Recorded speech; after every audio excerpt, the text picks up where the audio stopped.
You know, every Christmas, there's one song that just seems to bring the whole world together for a quiet moment of peace. But the story most of us know about how it was written, the one with the mice and the broken organ, well, that's not exactly the whole truth. And honestly, the real story is so much better. I mean, think about it. For over 200 years, these simple words have become this global symbol for peace at Christmas. It's like a lullaby for a world that can get pretty loud and messy, and it's now sung in over 300 languages. Okay, so here's the legend we've all heard. It's Christmas Eve, 1818. In this little Austrian town, the big church organ is broken. And the story goes that mice chewed through the bellows. So, in a mad dash, the local priest and the organist have to whip up a brand new song that can be played on a simple guitar. Boom, a Christmas miracle, right? It's a fantastic story. It really is. But it's mostly a myth. The truth is actually a lot more interesting. It involves the fallout from devastating wars, a whole lot of poverty, a kind of radical priest, and what was really a deliberate act of musical rebellion. So what really happened that Christmas Eve? Well, to get to the real story, we have to start with the two guys behind it all, Joseph Mohr, the priest who gave us the words, and Franz Xaver Gruber, the schoolmaster who wrote that unforgettable melody. And these two, they were like night and day. Mohr was born illegitimate, which back then was a huge, huge deal. He actually needed special permission from the Pope just to become a priest. He was a poet, a reformer, a real man of the people. Gruber, on the other hand, was the total opposite. He was a respected, professional, stable family man who was all about the formal, traditional music of the church. A rebel and a traditionalist. You couldn't find a more unlikely pair. But to really get why their song was so powerful, you have to understand the world they were living in. This was not a peaceful, cozy time. It was a period of incredible hardship and suffering. I mean, Europe was just shattered from the Napoleonic Wars. Austria was a mess, politically unstable, deeply impoverished. And if that wasn't bad enough, a massive volcano erupted in Indonesia back in 1815, which led to what was called the Year Without a Summer. Crops failed, famine spread. People were just desperate for any sign of hope, any moment of calm. Okay, so that's the backdrop, and that brings us to how the carol actually came to be.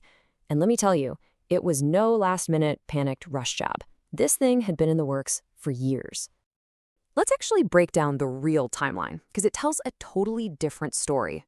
Father Mohr wrote the poem Stille Nacht way back in 1816, 2 full years before the famous performance. He wrote it while he was seeing all this post-war suffering up close. It wasn't until Christmas Eve of 1818 that he walked over to his friend Gruber's house with that 2-year-old poem and a very specific request: write a melody for it. For 2 singers, a choir, and, this is key, a guitar. And this is the million-dollar question, isn't it? If the song wasn't an emergency backup because the organ was out of commission, why on earth did Mohr specifically ask for a guitar? See, the guitar wasn't a substitute, it was a statement, a pretty radical one actually. In this super formal church of the 1800s, the guitar was seen as a common instrument, something you'd hear in a tavern, not at Mass. And for Father Mohr, that was the whole point. He wanted to bring worship directly to his poor working-class congregation with an instrument they knew and loved. It was a bold, populist move. So yeah, the organ at the church, it probably was broken that night. The stories are likely true on that front. But here's the key. That wasn't the inspiration for the song. It was just the perfect excuse. It gave Mohr the opening he needed to get around his more traditionalist bosses and perform the kind of simple, from-the-heart music he'd wanted to create all along. All right, so the song was a huge hit in their little village, but how in the world did it go from this tiny town in Austria to, well, the entire planet?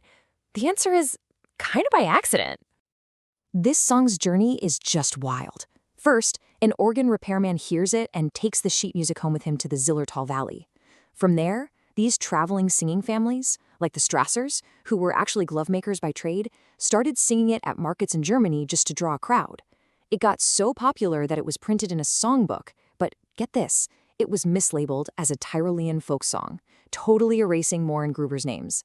Finally, another singing family, the Rainers, performed it for kings and queens and eventually brought it to America, debuting it in New York City in 1839. And from there, well, you know the rest. The song just took off like a rocket. Today, it's been translated into over 300 languages and has somewhere north of 137,000 known recordings. That makes it one of the most recorded songs in human history. Absolutely incredible. But what about the two guys who started this whole thing?